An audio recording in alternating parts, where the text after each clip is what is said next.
Last week, Amazon, Nasdaq, AMZN, reported earnings that underwhelmed some investors. Shares were bid down over 5% the next day, as the company's better-than-expected quarter was overshadowed by weaker-than-expected guidance. One factor that may be worrying investors was a rare year-over-year decline in one of Amazon's business segments, physical stores. Physical stores are made up of Amazon's new brick-and-mortar inventions, including the Amazon 4-Star Store, Amazon Bookstores, and the cashier-less Amazon Go concept store. Still, these are tiny contributions. Virtually the entire segment is made up of Whole Foods, which Amazon acquired in the summer of 2017. Last quarter, Amazon reported a surprise 3% decline in physical store revenue. However, investors shouldn't panic. That figure is not representative of how Whole Foods is actually doing. Is Whole Foods growing? Image source, Getty Images. Two major adjustments embedded in the 3% decline in physical stores were two important adjustments. First, when Amazon acquired Whole Foods, it had to adjust Whole Foods' reporting schedule, which shifted about 5 days into the fourth quarter of 2017. Those extra days made year-over-year comparisons a bit more difficult relative to Q3 results.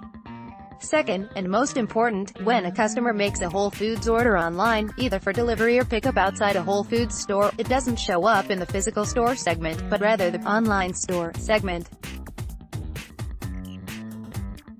That's important, because since Amazon is an online-first retailer, a large part of the thesis for buying Whole Foods was to boost Amazon's online grocery capabilities.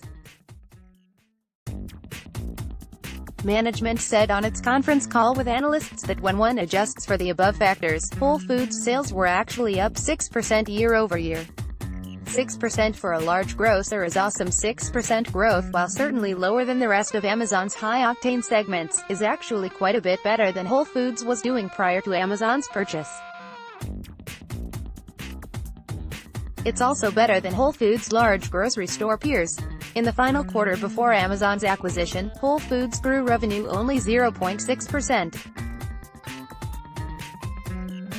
Meanwhile, competitor Kroger, the largest pure-play grocer, only grew sales 1.7%, adjusted for acquisitions and divestitures, in its latest reported quarter, Q3 2018. Target, which has a sizable grocery businesses, grew its Q3 food and beverage sales by 4.9%. While Walmart hasn't broken out total year-over-year grocery sales, it did report comparable grocery sales in the low single digits on its last earnings presentation. In that light, Whole Foods' results not only weren't a negative, they were downright positive by comparison. One could also argue that since Whole Foods has slashed prices on select items since Amazon took over, 6% growth may be undershooting the true growth rate, though price cuts may have spurred a corresponding uptick in traffic.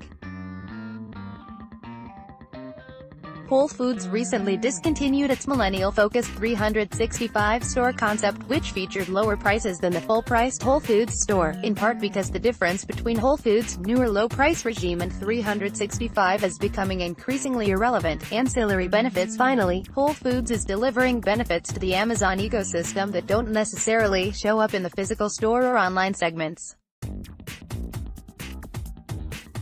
Amazon Prime customers receive proprietary 10% discounts at Whole Foods, and these discounts could very well be the thing that compels them to sign up or retain their Prime memberships. Prime subscriptions are counted, unsurprisingly, in Amazon's subscriptions segment, which grew 25%, 26% excluding FX last quarter, to nearly $4 billion.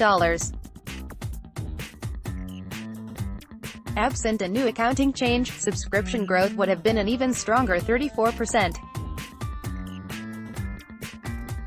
On the recent call with analysts, management claimed that more Prime members signed up in the quarter than in any other quarter in the company's history. In addition to Prime subscriptions, Amazon offers 5% cash back on Whole Foods purchases made through its co-branded Amazon Rewards Visa card. While the extra 5% discounts are nice, should you run up a balance on your card, you'll have to pay hefty interest fees, and Amazon gets a significant cut of those payments. Whole lot going on underneath. Contrary to worrying media reports about the stagnation of Whole Foods under Amazon, the acquisition is working out quite well. 6% growth for a large grocer, especially after price cuts, is nothing to sneeze at, and the segment's contribution to Prime subscriptions and credit card revenue are other benefits that don't show up in the physical store numbers.